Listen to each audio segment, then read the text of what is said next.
புகழ்பட வாழாதார் தன்னோவார் தம்மை இகழ்வாரை நோவது எவன் செய் என்பது இன்றைய நாளுக்கான குறள். இந்த குறளுக்கான விளக்கம் என்னவென்றால், திருவள்ளுவர் வாழ்ந்திருந்த அந்த காலத்திலேயே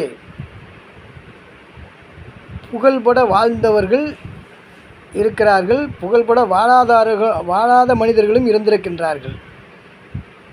ஏனெனில் ஒருவர் தம்மை புகழ்ந்து பேசுவது மட்டும்தான் விரும்புவார், இகழ்ந்து பேசுவதை எவருமே விரும்ப மாட்டார். ஆனால் இகழ்ந்து பேசுவதை விரும்பாத மக்கள் இருந்திருக்கிறார்கள். அதனால்தான் இந்த குறளை எழுதியிருக்கிறார். ஏனெனில் ஒருவரை குறை சொல்வது மிகவும் எளிது.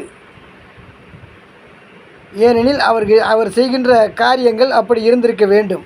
அதனால்தான் அவரை அவ்வாறு குறை கூறியிருக்கிறார்கள்.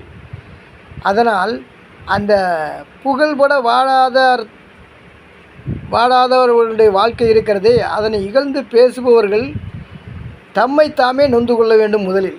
ஏனெனில் அவர்களுக்கு வாழ தெரியவில்லை, புகழ்பட வாழ தெரியவில்லை. அந்த காரணத்தினால்தான் அவர்கள் இழுக்குக்கு ஆளாகின்றார்கள். அதனை உணராமல் அவர்கள் தம்மை இகழ்பவர்களை பார்த்து நொந்து கொள்ளுகிறார்கள். இது தவறான செயலாகும். இதை சுட்டிக்காட்டத்தான் இந்த குறளை எழுதியிருக்கிறார்.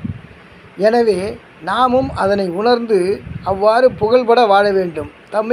நம்மை இகழ்வது போல வாழக்கூடாது என்பது இந்த குறளுடைய உட்கருத்து. எனவே அதனை உணர்ந்து நாமும் அவ்வாறு நடந்து கொள்வோமாக. வணக்கம்.